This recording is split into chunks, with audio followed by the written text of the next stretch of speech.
El Nino is grabbing the headlines. If you've heard this, but you're a little bit confused as to what it is and what implications it actually has, you have come to the right place because myself and Baylee are going to try and make sense of this today and talk about the implications it has. Baylee, let's start off with a simple explanation of what exactly El Nino is. Okay, so El Nino refers to a warming of the ocean surface or above average sea surface temperatures in the Pacific Ocean. So we're talking between South America and Australia. Technically, it's declared when water temperatures are at least half a degree in Celsius above normal for at least a 3 month period. And that gives rise to some pretty extreme weather conditions. It happens every 3 to 7 years, and we're due another one now, which is why we're talking about it today.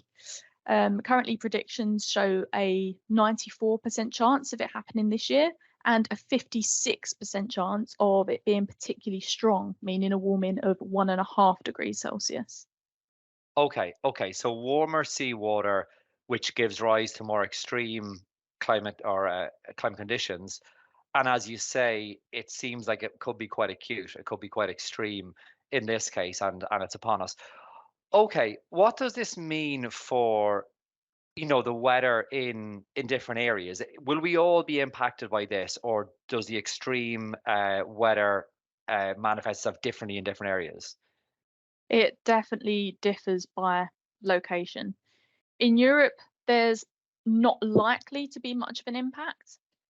Then moving over to the US, El Nino is associated with more wetter conditions, but in contrast, it can cause really dry conditions in southern Africa and Australia. And that could be terrible news for crops and increase the risk of wildfires. Layering that on top of climate change, El Nino, if it lasts longer than 3 months, that could make next year record-breakingly hot. But no two El Ninos are alike, and the effects are going to depend on duration, intensity, timing. Where you could expect a drought, you could potentially have a storm and a flood. It's really, really hard to predict. Okay, but either way, it sounds like pretty extreme weather conditions, which isn't good news, really. And particularly, I mean, with these things, it tends to impact on the most vulnerable areas the most, which is the most worrying.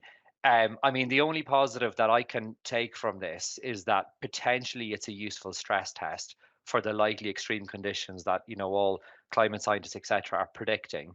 And this is almost like a short-term spike, and it enables maybe some areas to really see what can be expected in the future and build the infrastructure and put in place the necessary supports to support society in these conditions. Um, Bringing it back, Bailey, to what it means for you and the portfolio management team, what impact does this have, if any, on economies and markets and what you're doing in portfolios?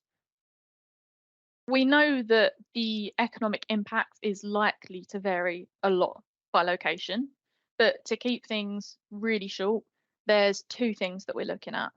One is commodity prices, as they could be going up due to that potential reduction in supply, particularly in the agriculture space. And then that reads through to the second point, which is inflation, which is not ideal given the current environment, and it could potentially make the job of central banks a little bit harder.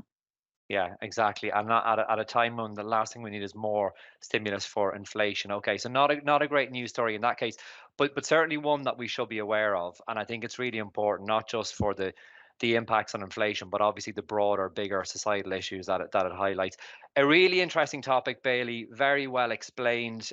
We will be back next week, as usual. We will put another fund manager on the spot and cover the main topic of markets. Until then, take care.